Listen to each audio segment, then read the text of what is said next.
Hey guys, before we get into the installation video for this Progressive Industries surge protector, I just got something in the mail. And this is a product that I'm excited to get, install, and review. This is an EasyStart from Micro Air. It's the 364. This is to modify your air conditioner. Now this trailer's got a 13,500 BTU air conditioner and a 15,000 BTU air conditioner. So in the next video, I'm going to be installing this and reviewing this. Their claim is with a 15,000 BTU air conditioner, you can run it off of a 2,000 watt-ish, give or take, inverter generator. They also claim that you can run 2 air conditioners off of a single 30 amp source. So you're going to see firsthand what this can do.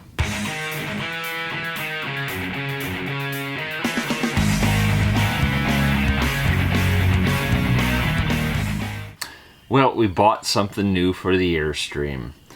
Something that we bought for our Jayco, but had to get a new one. Got a Progressive Industries Hardwired EMS surge protector.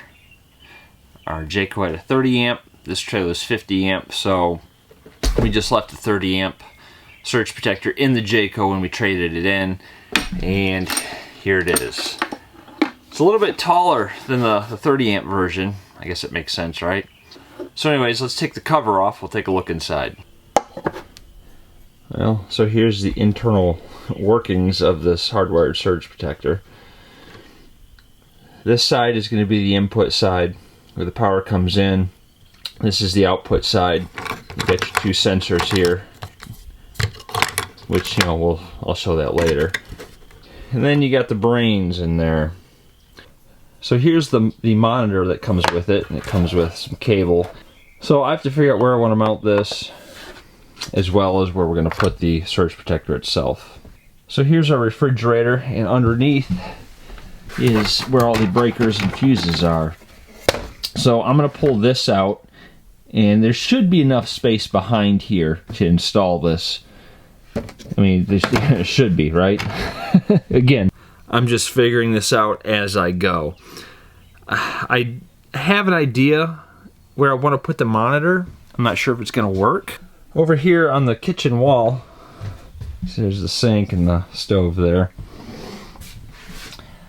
We've got the holding tank sensors and outlet. Here's the solar controller. Here's the inverter switch.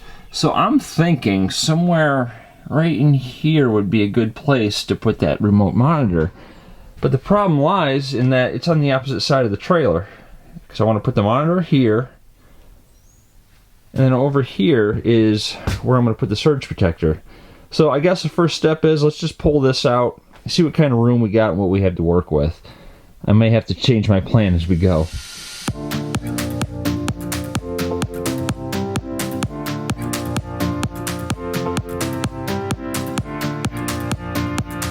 Alright, so I got the screws removed, covers out, and I'm ready to pull this breaker box out. So something that I would like to really stress is that I did disconnect the power before I even started this. This is not an area where I'd want to be if it had power. Let's go ahead and pull this out.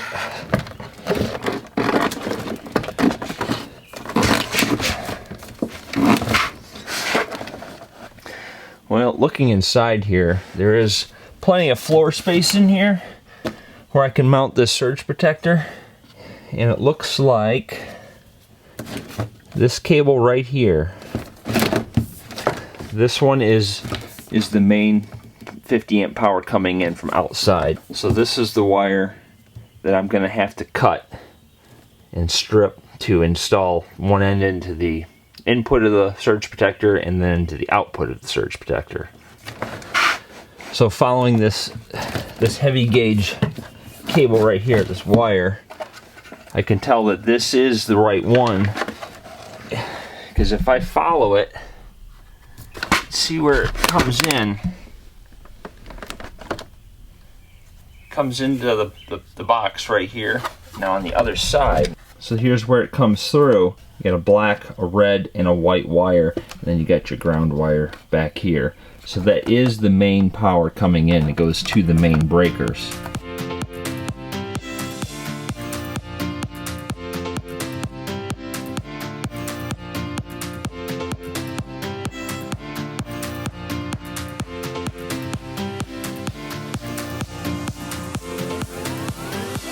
Alright, got the cable cut, got it stripped off the insulation off the ends. So now I can get the surge protector over here and start to wire it up. Now this cable, this one loops around and goes over here to the breaker box. So this will be on the output side. This comes from the wall from where the power comes in from outside the trailer. So this will be on the input side.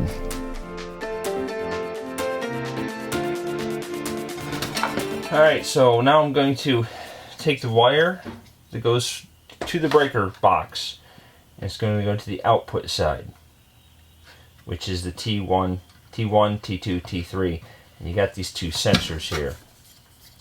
So when you pass the wire through, the black and the red wires have to go through these sensors. Now the black wire connects to T1, and it goes to the sensor with the green tape on it. This sensor is for the red wire to T3. It does not have any tape on it. It's got a white label on it, but doesn't have any tape. So I'm going to pass the wire through.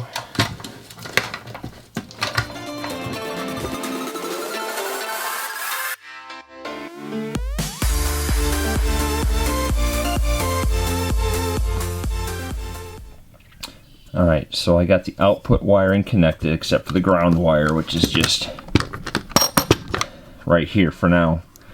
I'll get that connected last. I want to get the input side connected first. So at this point it's going to be pretty much just match the color of the wire across to the other side, which would be these here. So I will have the red wire on L3, white wire on L2, black wire on L1. Alright, so we've got the input sides all connected. Again, it's red on L3, white on L2, black on L1, and then the same colors on the other side. The lugs are tightened down. I got the connectors on the ends tightened down. Now I just got to connect these ground wires. There's one here, the incoming side, one there from the outcoming side. Now they gave me these ground screws, so I'm going to have to install one here and then one down here, and you can see there's this metal strip that goes along the side that just bonds them together. Alright, success! So I got one ground screw there, one there, everything's tightened down, just did a double check. So I'm going to put the cover back on it, screw it down, and then I got to find some room in here. I think I'm just going to try and move some of this stuff up out of the way. I'm going to put the surge protector back in here somewhere, and they give you little mounting screws. Well, they don't give you the screws, but they got holes in the case. There's one there, there's one back here, you got one there, and then you got one under here. So I'm just going to have to do this off camera because there's just no good way to get this on video by myself. So I'll get the box back there and get it screwed to the floor, and we'll go from there. Well, I've made a mess in here, but I got it installed. I see it in there. It's installed. I got the wire connected. It goes to the display, this little remote monitor.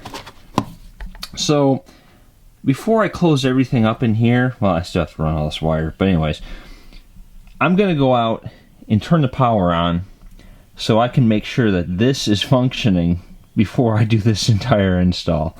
So I'm going to run out and do that now. Alright, so we have power. Gotta let it do its system, or let it do its power check. There it goes. Line 2, 120 volts, 0 amps, 60 hertz, no errors.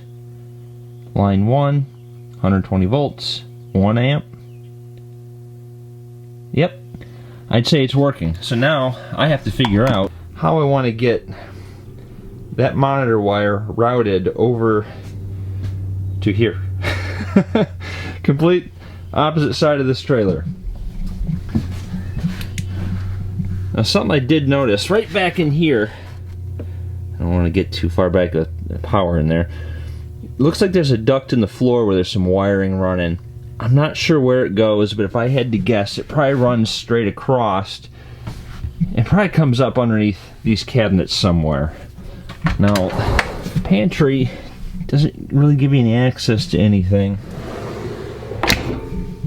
But there's also an opening over here that goes back by the water heater, because the water heater is mounted right underneath this bench.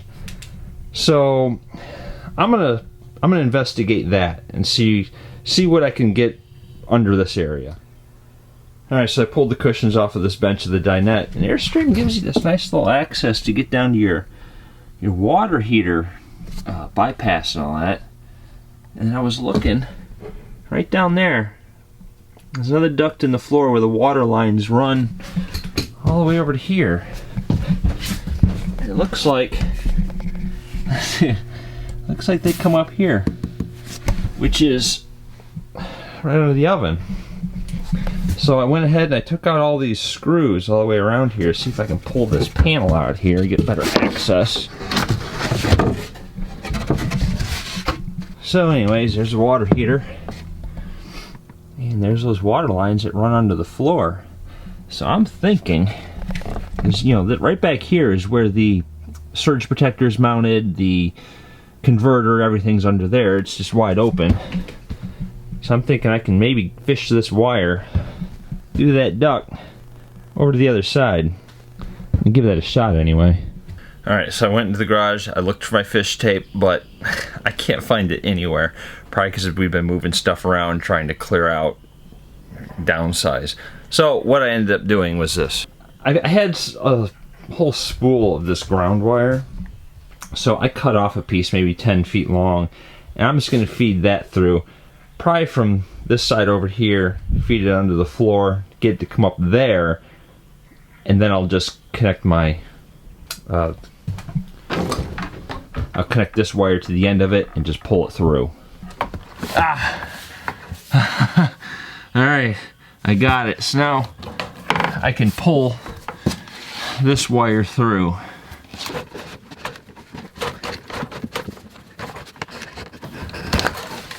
There it is.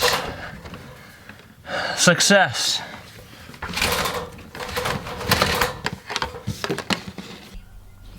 Alright, so I got it all pulled through. This is all I got left. I want it to go right here. So I should have enough, but my next problem is getting it routed there. But I just wanted to show you how easy this access is under here. See right back there? That's where the water heater is. So it's awesome how that's set up. So I think my next step here is to pull the microwave out and see if I can get any access to there. I don't know if I'm going to have any luck getting it installed there, but you don't know until you try.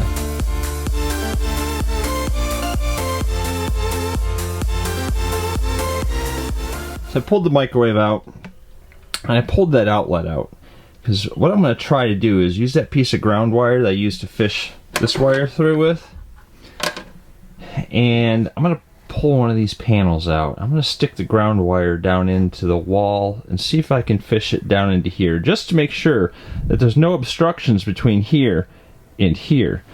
And it is insulated,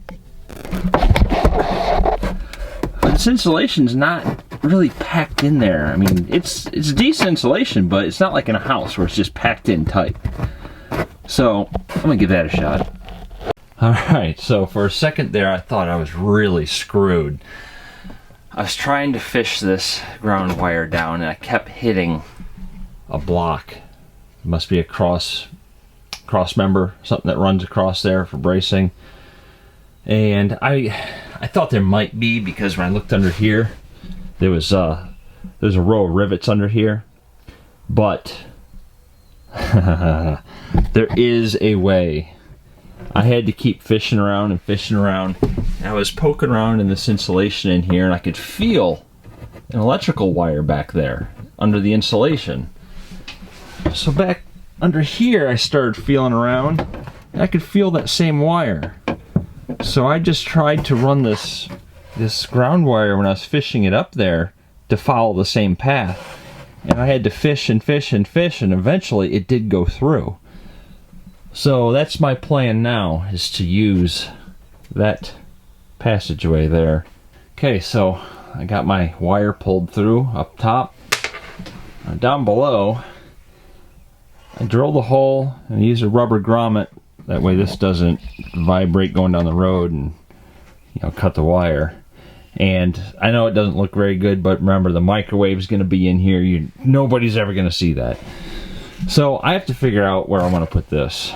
Now, the thing is, this has the connection port on the bottom, which really annoys me. I wish it was on the back, because I want this mounted flush to the wall, probably somewhere up in here.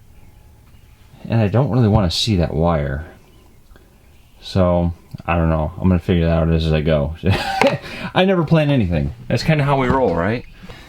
So if I want to mount this here, I'm going to have to drill another hole. And I did get another rubber grommet, you know, to protect the wire. That's going to drill the hole, put the grommet in, and I'm going to pull that wire up through. And I can't believe it. This is all I have left for wire, and it's enough. How lucky is that? So I guess I should make sure there's no wires back here, which there is this one. It goes over to here to the solar. Oh, it's just started charging too. Oh, we're good back here. So I guess I better get to drilling.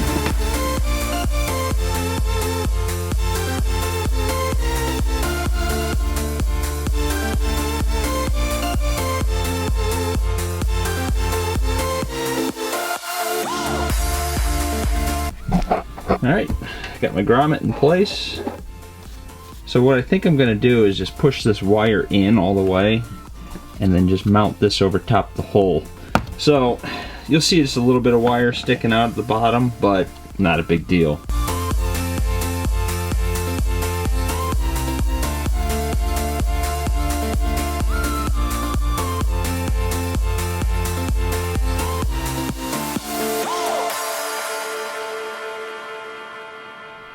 There you have it. It is done. You really can't see much of that wire under there. That was an adventure. And I know, the plug-in type, you just plug into the pedestal and you plug your trailer into it, is so much easier. But now that this project is done, I'll never forget it anywhere. It'll never get stolen. All I gotta do is just plug the trailer in and the surge protector is working. Now I have to put all of this stuff away. So that all needs to be reinstalled. This cover needs to be reinstalled. All this stuff has to be picked up. Microwave's got to go back in. But that was the easy part, I gotta say. So thanks for watching, guys. I'm sure we'll be camping very soon, so stay tuned for that.